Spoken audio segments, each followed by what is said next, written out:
अस्सलामुअलैकुम my dear students, उम्मीद करता हूँ आप सब खैरियत से होंगे। आज की इस वीडियो में हम स्टार्ट करेंगे चैप्टर नंबर 4 बेसिक स्टैटिस्टिक का फर्स्ट ईयर।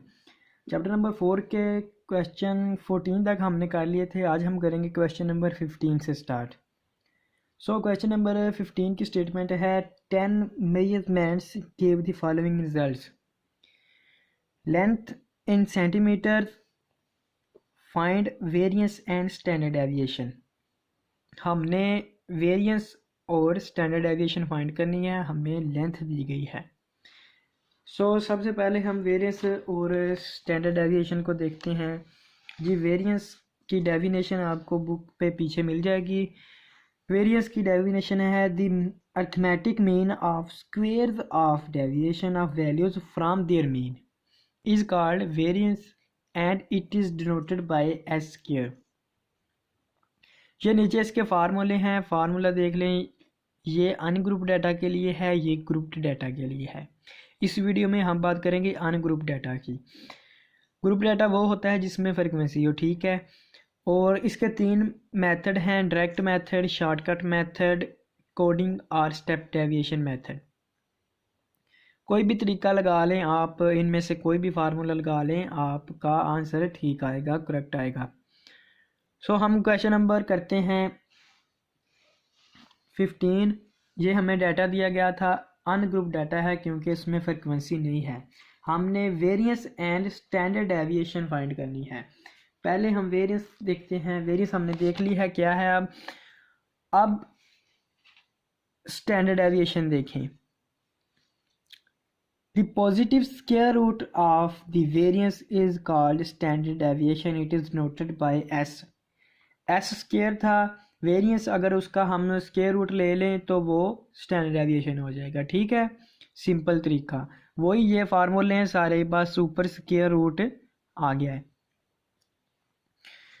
अब हमारे पास ये जो क्वेश्चन था उसमें ये हमें वैल्यूज दी गई थी, मैंने इधर लिख ली हैं। इसमें हम फार्मूला ये वाला पहला फार्मूला यूज़ करेंगे, ठीक है। हमें इस फार्मूले में चाहिए एक्स, एक्स बार और एन। हमारे पास एक्स मौजूद है, एक्स बार यानी अर्थमेटिक मीन हम फाइंड करेंगे। फिर एक्स में से एक्स बार की हर वैल्यू माइनस करेंगे, फिर उसका स्केयर लेंगे, सम करेंगे और एन पे डिवाइड कर देंगे। एन होती है ऑब्जर्वेशन की तादाद। तो वही हमने किया। सबसे पहले हमारे पास एक्स दिया गया था, इन सब को सम किया यानी समेशन एक्स निकाला। समेशन एक्स 740 आ गया।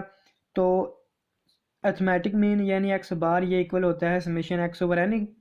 तो डिवाइड किया 10 से, क्योंकि एन की तादाद 10 थी तो 74 आ गया।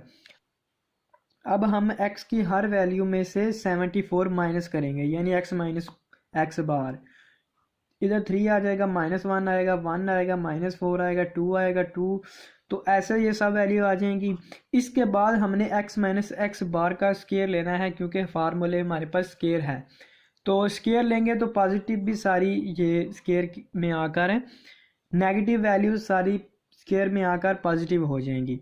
तो इनका सम करेंगे तो 44 आ गया हमारे पास।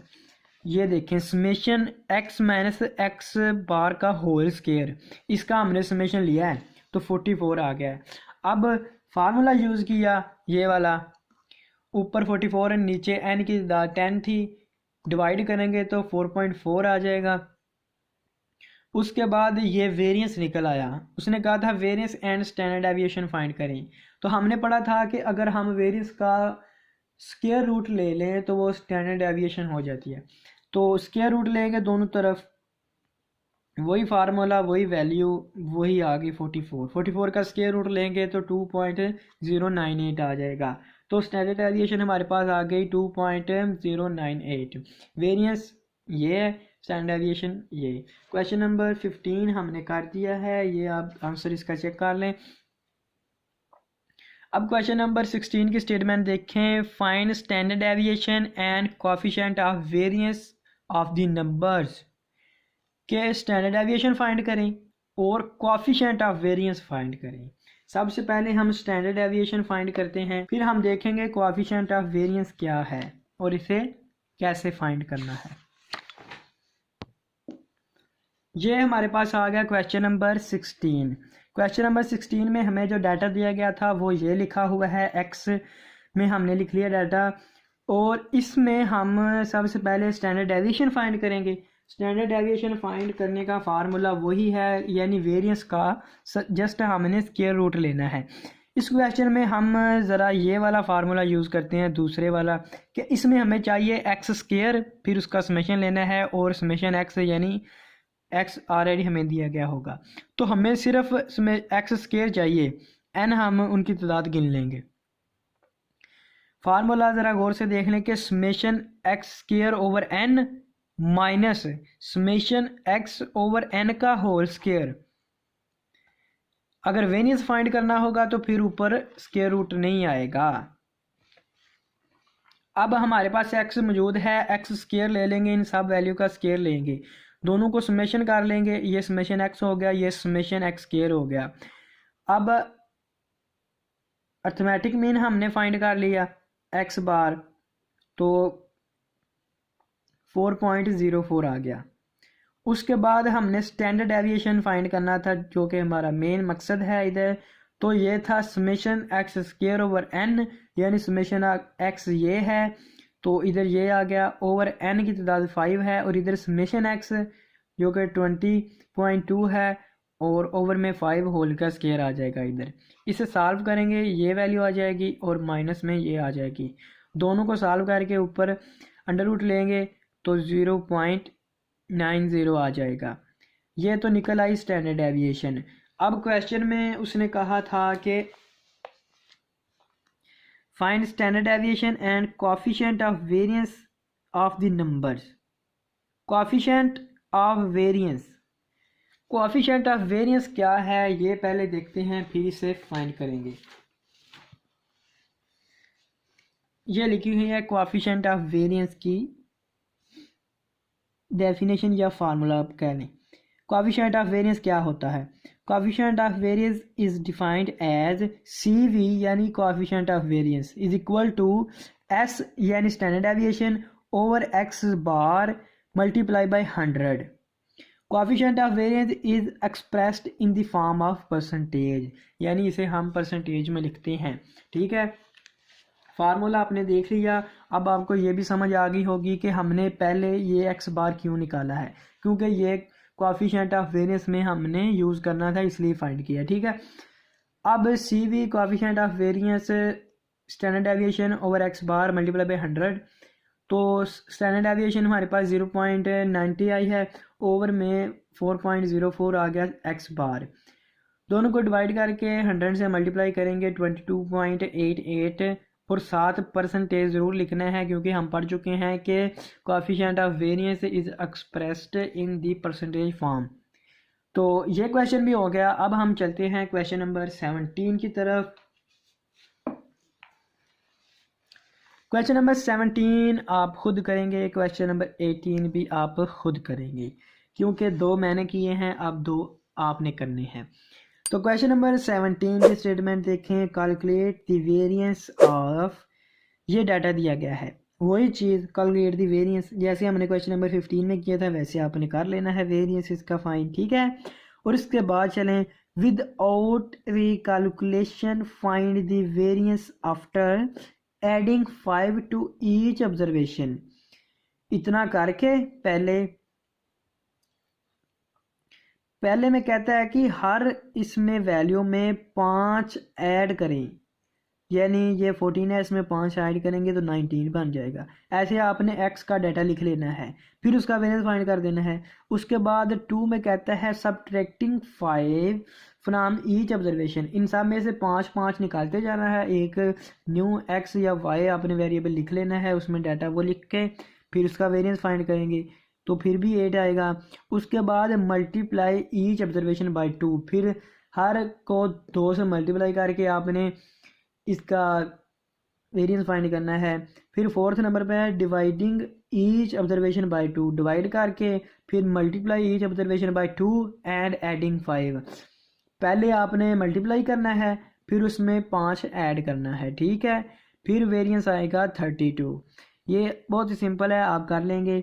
क्वेश्चन नंबर 18 की स्टेटमेंट है compute the coefficient of variation of 1 पे है x और 2 पे है y is equal to 2x where x has value 2 3 3 5 5 5 8 10 12 और 2 result same if so given reason. कहता है अगर x की ये वैल्यू हों, ये जो दी गई हैं, compute the coefficient of variation, जो कि हमने पढ़ा था। अगर आपको याद हो कि standard deviation over x bar multiply by 100 coefficient of variation, ठीक है, ये फाइंड करना है आपने। ये वाला फार्मूला लगा के, ये फार्मूला लगाने के लिए हमें स्टैंडर्ड डेविएशन चाहिए होती है और एक्स बार ये नहीं चाहिए होता है, फिर हम 100 से मल्टीप्लाई करके परसेंटेज में लिख लेंगे। तो पहला जो सवाल है उसमें कहता है कि एक्स के ही बराबर है, ठीक है। आपने इस सब वैल्यूज़ का पहले स्टैंडर्ड डेविएशन फाइंड करना है, फिर अर्थमेटिक मीन फाइंड करना है, फिर आपने वेरिएंस कोफिशिएंट ऑफ वेरिएशन निकाल देना, ठीक है। फिर 2 में देखें कि यानी y is equal to 2x, फिर आपने एक वेरिएबल y लिखना है, उसके ओवर में x की ये वैल्यू है, इसको 2 से मल्टीप्लाई करते जाना है कि यानी ये इसका 2 है, 2 से मल्टीप्लाई के 4 हो जाएगा y का पहला जो ऑब्जर्वेशन है, फिर 3 2 6 6 दूसरा आ जाएगा, फिर उसकी आपने स्टैंडर्ड डेविएशन फाइंड करके अर्थमेटिक मीन फाइंड करके y का फिर कोफिशिएंट ऑफ वेरिएशन फाइंड करेंगे तो वो भी 54.5 ही आना चाहिए। नीचे आपने रीज़न ये देनी है coefficient of variation is independent of change of scale, ठीक है। क्वेश्चन नंबर 19 की तरफ चलें। क्वेश्चन नंबर 19 की स्टेटमेंट है find the arithmetic mean and the standard deviation. Arithmetic mean तो आपको बच्चों का खेल लगता होगा क्योंकि आप क्वेश्चन चैप्टर नंबर 3 में भी पढ़ चुके हैं बहुत दफ़ा, एंड स्टैंडर्ड डेविएशन भी ऊपर आपने पढ़ ली है, वही काम है। ऑफ द ऑब्जर्वेशन ये डाटा दिया गया है। Also find the arithmetic mean and the standard deviation after increasing the observation bye 10 units 10%। तो चलो ये क्वेश्चन मैं करता हूँ और आपको दिखाता हूँ, आइडिया हो जाएगा इससे आपको, ऊपर वाले भी फिर आप आसानी से कर लेंगे। क्वेश्चन नंबर है 19। डाटा उसने हमें दिया था, डाटा को हम x की सूरत में लिख लेंगे और उसके बाद एक्स स्क्वायर फाइंड करेंगे क्योंकि स्टैंडर्ड डेविएशन के फार्मूले में एक्स स्क्वायर और एक्स का समेशन हमने करना होता है। ऐसे ही समेशन लिया, इसका भी समेशन लिया। एक्स बार हमने निकालना है, कोफिशिएंट ऑफ वेरिएंस में यूज़ होगा नहीं, उसमें उसने कहा था कि arithmetic mean and standard deviation, arithmetic mean and standard deviation find करना, ठीक है। तो अर्थमेटिक मीन एक्स बार तो आपको निकालना आता ही है, ठीक है, ये तो हो गया। स्टैंडर्ड डेविएशन वैल्यूज़ लगाएंगे, ये आ जाएगी इधर और ये समेशन एक्स होल स्क्वायर आ जाएगा, ये इधर आ जाएगा, ठीक है।